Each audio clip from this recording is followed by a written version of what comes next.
everybody. Welcome to this episode of Burning Questions with Brooke. I'm Brooke, the General Director at Opera Roanoke, and it's my pleasure to welcome here today Tláloc López-Watermann, who has been our lighting designer at Opera Roanoke for some time now.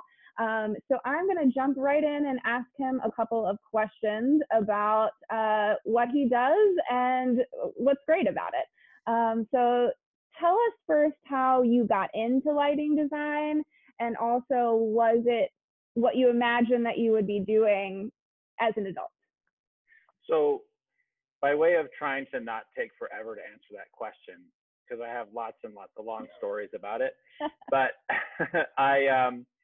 when I was in high school, I grew up in New Mexico, and that's where I am right now. And the sunsets and the light here is quite remarkable. And there were a lot of amazing photographers here. And my dad is a photographer by hobby. He thought maybe by trade.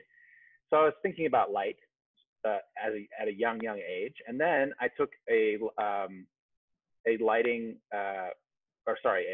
physical science class. And they told us about the speed of light. And I essentially just went into like total nerd mode for a long time and never got out of it. Well, I completely stopped listening to the teacher and started to invent these things that I could essentially do to play with this medium that I had never really thought of in this particular way. And it turned into, went from there to a science fair project to, on and on and on. And then I also got into the stagecraft class at that school, and no one cared about light, but I did. So I ended up going there and then changed schools. So very quickly, no longer had a theater to work in. And some people from the local college came by and said, we're going to teach you drama. And I was like, I don't want to be on stage ever. Like, I have no interest in it. I'm very, very shy about that sort of thing and have stage fright. But I'll help do the lighting. And they said, well, we're not going to do that kind of show here. We don't have a theater. But they happened to be technical theater students. So they brought me in to the college while I was in high school. And every Thursday I would work with them on their shows. And so it began to be, and to answer a big part of your question is, did I ever think I was going to be doing this for a living later on in my life? And all those college students were fairly jaded and said, oh, this should be just a hobby. You shouldn't do this. You shouldn't do this. And I was like, oh yeah, totally a hobby.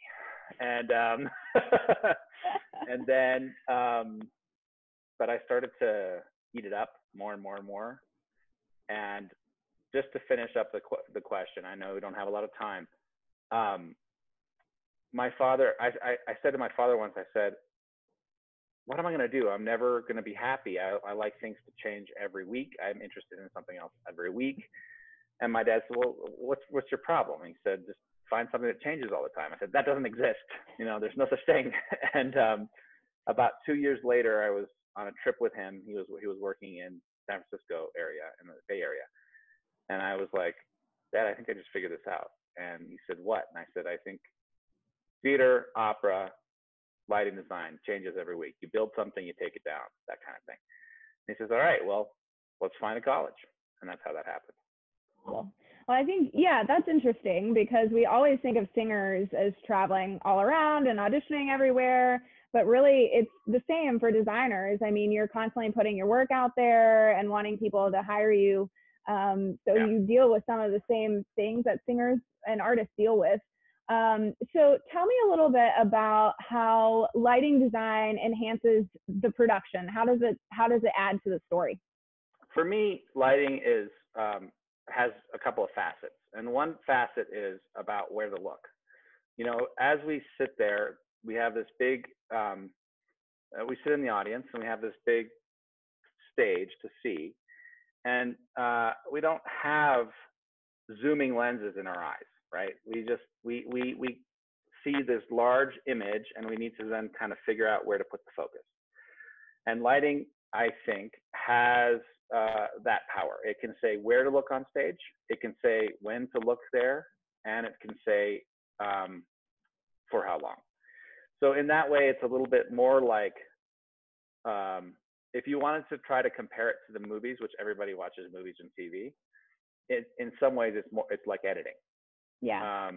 And because you also have a component of time, and the way in which, you know, one scene will melt into another scene, or one focus will move to another, or pop to another, or whatever it may be, that then, and, you know, coming into opera, is connected to how the music is calling us to do that at that moment. Yeah. So you're telling me you have a lot of power. Yeah, a bit. I mean, it also has to do, like, the other facet that I didn't mention is emotion. You know, I mean, I think that you can have the singers really do most of that work. The singers and the instrumentalists in the pit and the conductor do a huge amount of that work in terms of emotion.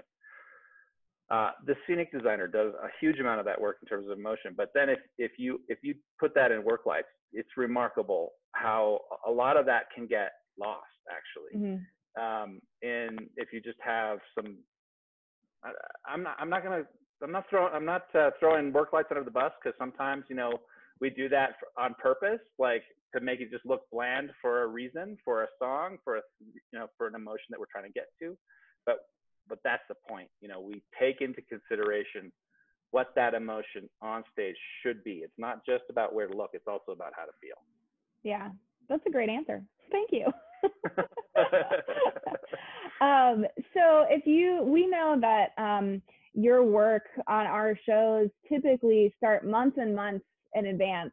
And so if you could give us kind of just a quick rundown of what your process is. How do you come up with that concept for what you want a show to look like that may be 6 to 8 months down the road?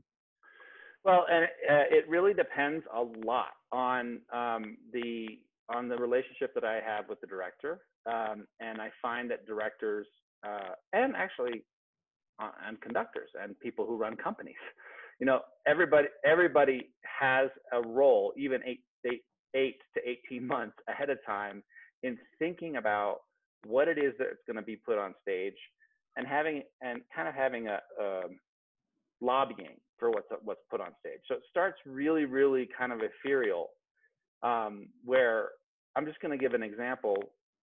On the show that we didn't end up getting to do, Crystal Manich, Stephen White, and I got together and started talking about this show. What would it be? Where would the orchestra be? What is the and I was working on the scenic design of that as well, but that doesn't matter. It's sort of the same thing with lighting.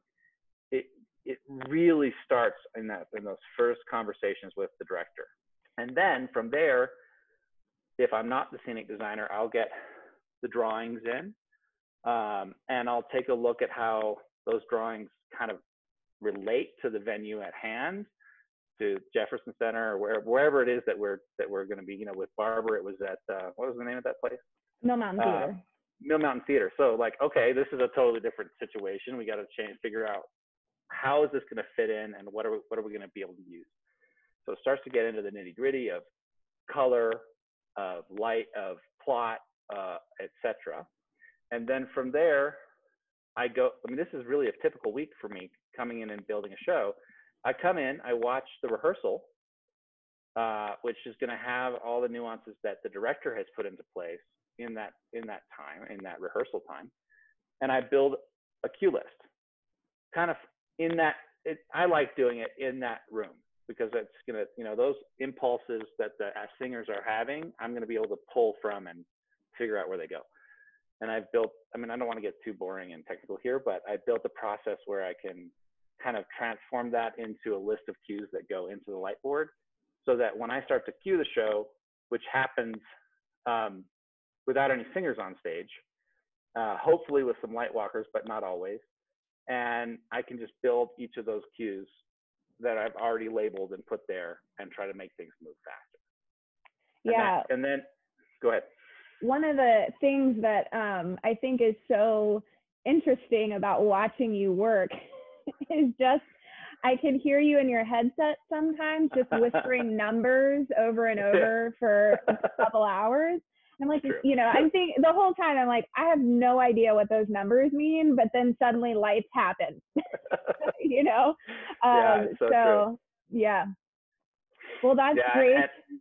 And I found that sometimes when people come and see me do that, they just don't. It doesn't really make a lot of sense to them because they don't know what any of those numbers mean and all that. But if they then sort of sit and watch, it starts to build and come together, kind of like it does for me as I'm looking at it, and they start to see what's happening and why I'm doing things I'm doing.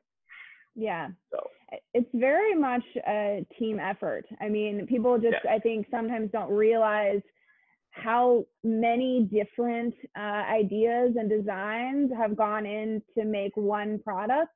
And so I think that's, that's really amazing. We always recognize our singers as artists, but we have so many other artists that are working on the other side of the curtain. And so you're one of those artists. And so I'm glad we got to talk to you. Tell me, you worked on a lot of Opera Roanoke productions. Yeah. I think I've known you ever since I started working here 5 years ago. Do you have a favorite? Do you have one that you really just love the design of? I hope it's the same one I'm thinking of. One of my all-time favorites, I'd be interested to know if it is, but one of my all-time favorites was Dutchman, the Flying Dutchman. Was that not the one? That's not the one, but that was a great production. That was a great production. I mean, that was memorable. And that was a long time ago. You saw that one?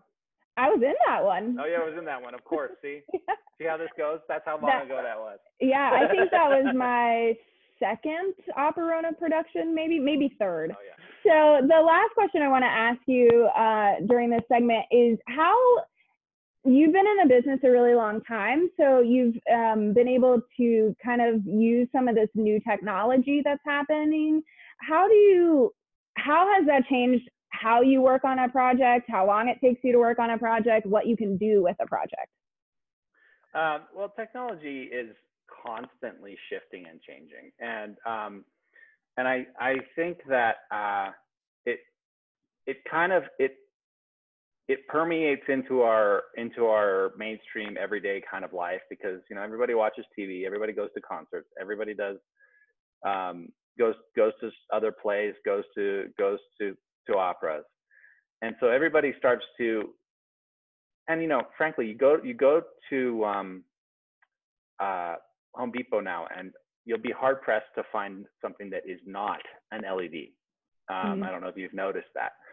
So the color and texture and feel of the light in our everyday lives have adjusted, and so it can happen that some theaters have very little increase in technology over time, and that can then result, if you're not careful, in it feeling like it's a little dated, or it's the wrong feel because of what we're used to in our everyday lives. So that's one side of it, is like, how do we keep moving forward so that people aren't jarred by the fact that it feels different than what they're used to in just life, right? Yeah. Secondly, over the past 15, 20 years, the moving light, changing color light, and all kinds of what we call intelligent lighting has become mainstream, and those things are tools that really don't indicate anything about whether or not you've done a good design or not. I'll throw that out there, like, not at all. But they are. It's an increasing. It's like having more paint colors. You can use. There's two things about it. It's like having more paint colors, but if you have more paint colors and you're required to use them all, it's going to take longer to paint. Yeah. Okay.